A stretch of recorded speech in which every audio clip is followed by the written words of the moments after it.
Nieko, normaliai, tiktais, kad gaila, kad aikštės jau tokios sunkokos truputėlį ant to, kaip sakant, tos tešlos prisimalėm kojas. Bet nieko, viskas tvarkoja. Buvo čia draugiškos tarpusavio rungtynės ir visai neblogai stovyklos pajudėjome. Viskas tvarkoja. Tikėsimės gero rezultato. Kas tas geras rezultatas būtų? Man atrodo, geras rezultatas taškas būtų irgi geras rezultatas. Lietuvos rinktinė išvyko žaidžiant. Taip, kad važiuosim tikrai kovoti ir nors esame, kaip sakant, truputėlį kaip be dantų, nes kai kurie žaidėjai ir trūksta ir traumos ir ką, bet nemanau, kad atėję kiti žaidėjai taip pat bus nusiteikę kovoti ir norės tikrai parodyti save.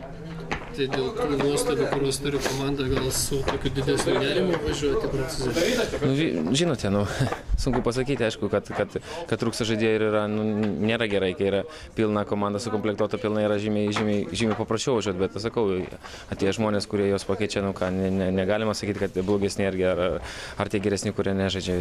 Geriausiai žaidžia visą laiką, taip kad šiuo momentu geriausiai ir žais.